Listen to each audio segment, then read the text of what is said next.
You are looking at Julian's pronunciation guide, where we look at how to pronounce better some of the most mispronounced words in the world, like this other curious word. But how do you say what you're looking for today? Let's learn how to pronounce this phrase or this abbreviation that you will sometimes find in French. It means and company.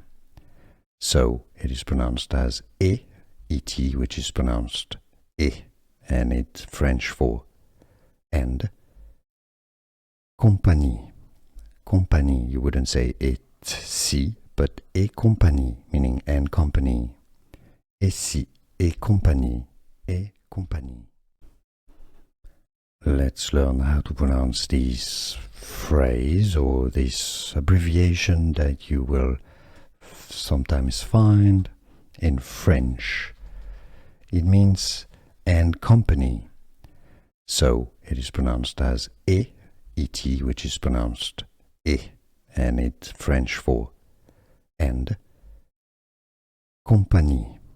Compagnie, you wouldn't say et si, but et compagnie, meaning and company. Et si, et compagnie, et compagnie. Here are more videos on how to pronounce more confusing words and names too many mispronounced. Like this video if you found it useful. I appreciate your support. I'll see you soon and thanks for watching.